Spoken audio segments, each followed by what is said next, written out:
What's up, guys? Winner Kills here, and welcome to the updated Atlantean Mermail deck profile for August. I know the release of Rising Rampage was like a week or so ago, and I'm a bit behind on getting the update out to you guys, but I had a lot to think about and a lot of choices to, sort of go over. There's still a build of this deck I want to play, a version I want to play, and a build I want to make, but I need more time with it, so you won't see those cards in here, and you'll see what I'm talking about later. But definitely taking advantage of some of the new cards that have come out in Rising Rampage, preferably some monsters in the extra deck, which I think you guys already know what I'm talking about. And then, so we'll go ahead and get into the profile after I mention Imperium Duelist real quick, guys. You know, they're the sponsor of this channel. They have just come out with brand new formula of sleeves that I'm using here on the main deck. They're really, really high quality, outdoing their previous versions of sleeves. So if you want to check them out, they have new formula for their non-effect and effect sleeves. They come in this new packaging, etc., etc. If you want to pick up some dice or this mat or other mats like it, you can check out the link to their website down in the description below, and that discount code you can use to save 10% off your entire order. So without further ado, let's go ahead and get into the Mermail profile for August 2019. To start, we have 3 copies of Mermail Abysteus. This is a standard. This is the best card in the deck. I wish the deck wasn't so reliant on this card, but it is. Unfortunately, hopefully we'll get something in the future that fixes that, but this card is very good. Then we have 3 copies of Megalo. I was, for the longest time, testing this build running just 2 Megalo.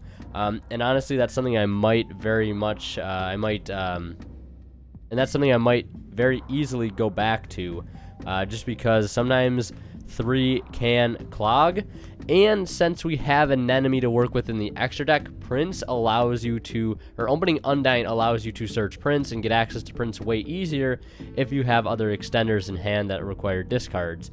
So I guess maybe playing 3 isn't so bad for that particular purpose, but again, it can sort of conflict at some point, I guess. But 3 and 3 is fine for now still, and kind of has been for quite some time. Moving forward onto the rest of the Mermail monsters here, we have 2 Abyss Pike. This is where you're going to start noticing some changes based around plays we've been, or can make now in the extra deck. So 2 copies of Abyss Pike, because this searches out some of our best cards in the main deck, like Gund. It can search out Dine, Hild. It can search out Osea. It can search out Crusadia Arborea. It can search out Undyne, which can follow up for a normal summon. And I think this card is actually very, very helpful in what it allows to do for Synchro plays, for Xyz plays, for Link plays. It's very nice to getting out some of the best cards in your deck. 2 copies of Gund, and one thing I'll be honest about, I was thinking about playing 3 copies of Pike and 3 copies of Gund, because I just loved resolving Pike and Gund with other extenders in hand, to be able to search level 3's extenders like Arborea or Hild and just, combo off more and more. But I think 2 and 2 is fine. Didn't want to go too overboard. 1 copy of Mander. I think Mander is really good in here for the Osea play, which we're going to be taking much more advantage of, because it is a really solid first turn play, because sometimes it allows you to end on, like Alacia with Toad and any rank 7. Preferably it'd have to be Gaios turn 1, which isn't so bad, and this card allows that play to happen. It's also revivable off of an enemy for rank 4 plays. Same thing with Gund, also revivable off of an enemy for more Synchro plays.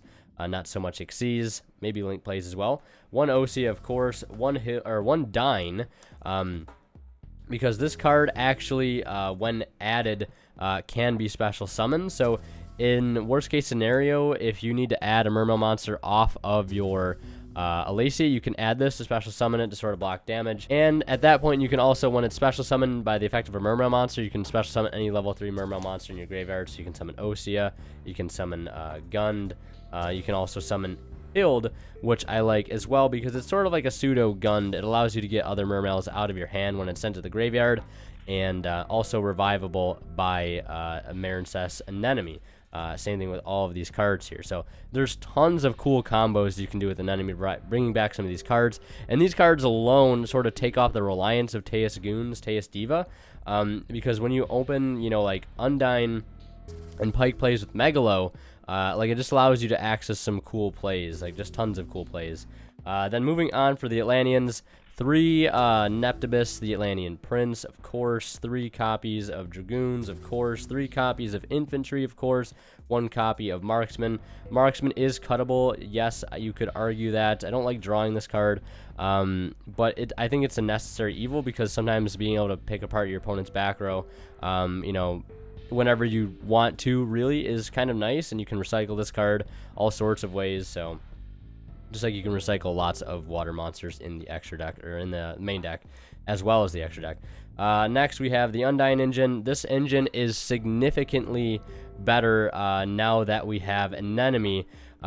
Because, for example, let me just explain. If you open Undyne with, per se, Teus, you can resolve Prince in that same turn. And mainly, you basically just send Dragoons, add Prince, and then summon Teus, discarding the Prince, summoning the Dragoons, and adding whatever, adding Pike or whatever you want, or Dyne. It's up to you. And then you can link away the what is it? Either the Undyne or the Teus or the Dragoons and the Teus, whatever you feel you want to keep on your field. Make an enemy, and then an enemy can reborn the Prince out of your grave, send Dragoons, add Dragoons, Megalo, continue from there. So this card gives you direct access pretty much now to Prince the same turn that you draw it. So I think it is 100% necessary to play now with an enemy, if you're going to run an enemy in the first place. If you're not, then you don't have to bother with it. Then 1 Mooling Glacia, 1 Lapis Dragon, 2 copies of White Stingray. I'm just finding that this card is almost a better version of Aqua Spirit, because it can discard some things to the graveyard. It can trigger Gund, can trigger Hild, gets itself on board as a level 4. It can dump your launchers to the graveyard. It's a nice card. It's a good extender. It's also revivable off of an enemy, and when this card comes back from the grave, if it's special summoned from the graveyard, you can treat it as a tuner, much like a lot of the white aura monsters. So if you bring this back off an enemy, it can become a level 4 tuner, which can, of course, open up some plays. 1 Aqua Spirit. Even though I feel like White Stingray is a better Aqua Spirit, I still had 2 slots in the main deck that I didn't know what I wanted to dedicate to, and I ended up putting in the 3rd Megalo and the 2nd Aqua Spirit. Ideally, if Diva was at 3, I'd be playing 3 Diva. I think that's the one thing this deck needs to get back is Diva, to really make it like a really potent build. I think that's what it needs. But Aqua Spirit is still nice for level 4 extension plays or link fodder. Arborea is a searchable level 3 tuner off of Pike that we can get access to very easily. Helps you make White Aura Monoceros and Dawn Dragster. So very, very solid card. Can also help with just any synchro play in general. Deep Sea Diva, you have to play it. 2 copies of Launcher. I bumped this card up to 2. You could play it at 1. I don't think more than 2 is a good idea. I think 2 or 1 is probably where you want to be. But this card sets up plays with Trish, sets up plays with level 6 plays or 7 plays or 8 plays, mainly 8s and 9s. Also good link fodder as well, because you can just summon out of the grave while all the monsters in your graveyard are water, and there's at least more monsters in the grave than itself. So this card does have some unique plays that it can make. And the last 3 cards in the deck are 3 copies of Sekka's Light. Now, I know that test stand video I uploaded a while back, I dropped Sekka's Light, but with the importance of the Undyne engine and how much that boosts consistency now with an enemy, I feel like you have to play this with the Undyne engine, because you can't afford to not be able to put back Undyne, or not be able to put back the controller, because you can't do that with the Moray of Greed. So being able to put this card back, or being able to start your play with Undyne and then draw 2 and then put the controller back and draw another card, that's just too good of a play, in my opinion, to pass up. So as much as I would like to play 1 for 1 and stuff, but like with Undyne, it's just too good. And I think if you're gonna play Undyne, you kind of have to play the Sekka's Light engine, just because being able to put back controller is huge. It really is. Now we'll go into the extra deck, and we'll start with the synchros, and we'll start with the lowest level. First, I have Tatsunoko here. This sets up synchro plays for Trish, sets up synchro plays for Monoceros, which is really nice, because this can get off of Diva or anything, or off of Launcher and Infantry. This can set up with Pike in hand, be able to go into Monocaros, and then Monocaros revive Pike, and then Pike, you know, discard Dragoons, add like, you know, a Megalo or a Moulin or a Lapis Dragon, and a copy of like the Arborea, or Hild, whatever you want to add, special that, or special the Arborea for more synchro plays. So I like this card just because you can get key combo pieces out of your hand that you can't get out through discarding sometimes. One Brionac, because still a very powerful removal card to open up boards for game. Dawn Dragster, a good going first alternative, sometimes 2 Monoceros.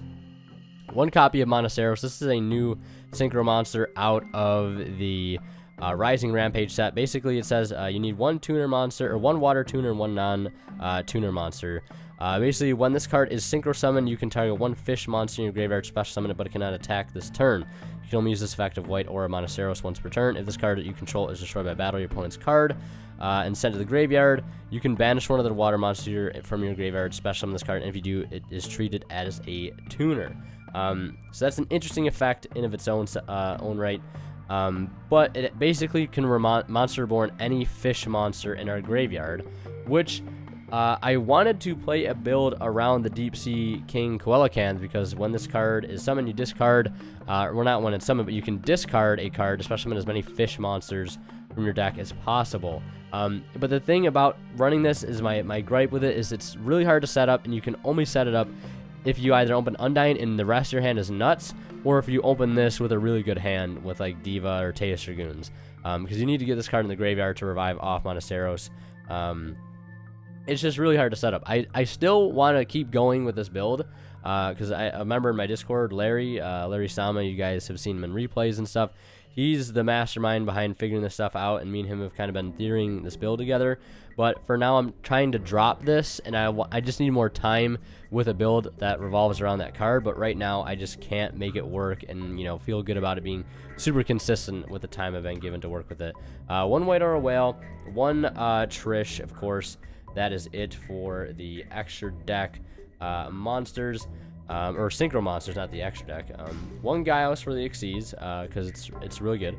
1 Bahamut for the Toad play. 1 Dweller, 1 Daigusto Emerald, and 1 Totally Awesome.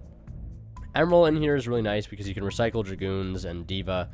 So I really wanted to try to find a way to fit this card into the extra deck, because I feel like it's a no-brainer in here to be able to recycle the most powerful cards in your engine when you need to, because sometimes your other monsters cannot do as good as a job, and it also gives you a draw on top of that. Then for the Link monsters, 2 copies of Abyss Alacia, 1 copy of Mistar Boy, and 1 copy of Marincess, Coral Anemone. I was also considering playing a copy of Marbled Rock to be able to go into after you make an enemy, to recycle the enemy back to the extra deck, but the space was just too tight, and I decided to drop it for now. But this card allows you to basically, it just takes 2 water monsters to make, and you can target 1 water monster with 1500 or less attack in your graveyard, special summon it to your zone this card points to. Also, you cannot special summon monsters for the rest of the turn except water monsters. If this card is sent from the field to the graveyard, you can target 1 Marincess card in your graveyard except itself, add it to your hand. You can only use each effect of Marincess Coral Anemone once per turn. So the second effect we don't really use too much, especially if we're just playing this card on its own. But the first effect, to be able to monster reborn any monster in our graveyard with 15 or lesser attack. A water monster, that's Prince, that's Diva, that's Infantry, that's a bunch of the Mermail monsters, the lower level ones, White Stingray, you name it. It can bring back a lot of cards, and I really wanted to play this card in the extra deck because I feel like it opens up a lot of plays, especially with increasing consistency of getting to Prince through Undyne. But I also wanted to adapt the extra deck because it does lock us into waters only. So that's why I've dropped cards like VFD, Red Eyes for Metal, the ideas of playing Dracosac or Big Eye. I've dropped those for the time being, just because I like what this card allows you to do, and I wanted to, you know, not try to fight the water restriction, but yet play along with it. And I know some people will probably disagree with that, but it's a new, different play style of Mermail that I really do like. So now I'm gonna go ahead and show you guys a combo and a test hand to finish off the video. All right, so this first combo I'm gonna show you guys, well, the only combo I'm gonna show, for, at least for this video, because I don't want it to go on too long, is just opening Undyne, Teus, and Pike. This could also be gunned, it doesn't matter. But I just want to showcase you guys, like I was talking about earlier, how this card gives you access to Prince. It doesn't end on a super extravagant board, you know, we're not U-linking here. thankfully, actually. But this is basically just how it goes. So you'd start your turn by normaling Undyne, and obviously whether you're going first or second changes a lot of the other things that you would do with a hand like this. It really depends on what we have to fight against. So we start by using the Undyne here, sending the Dragoons, and then Dragoons is going to add a copy of Prince to our hand, and then of course we'll add the dreaded Gen X controller to our hand.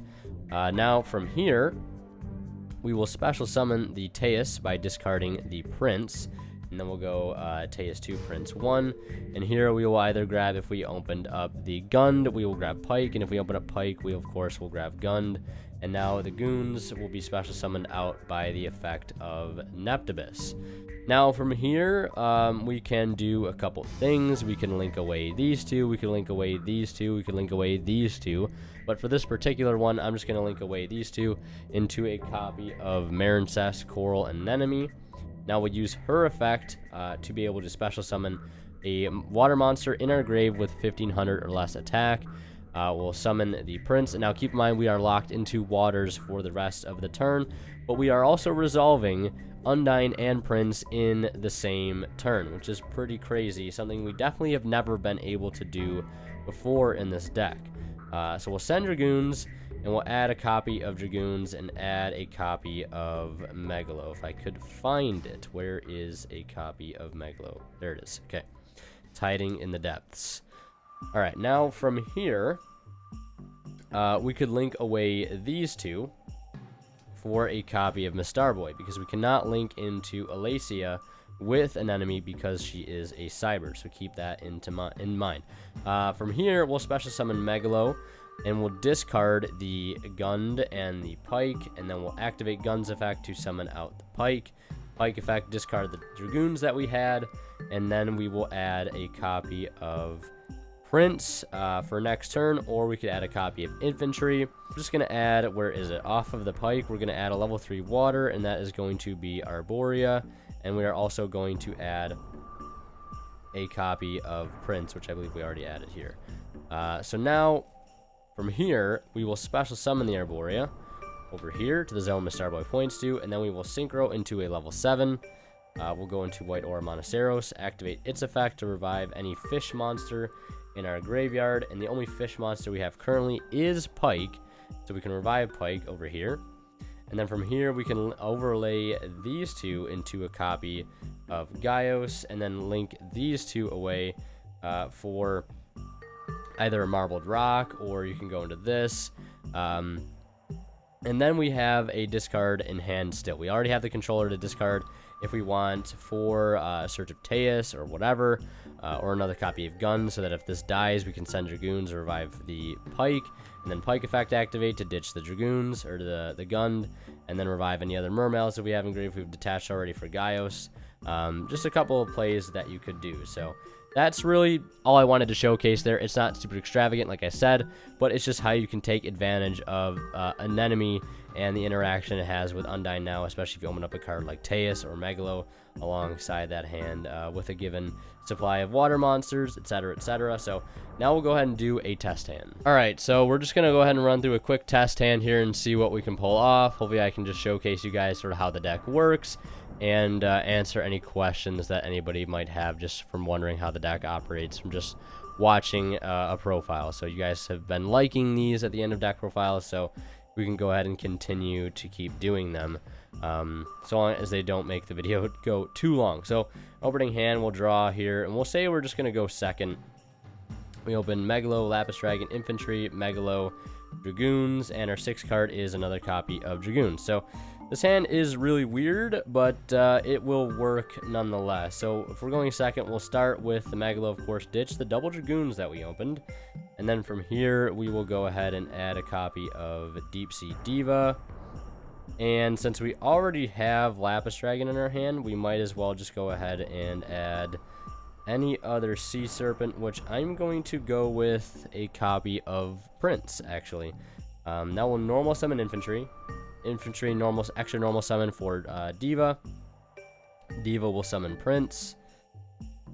And let's see here.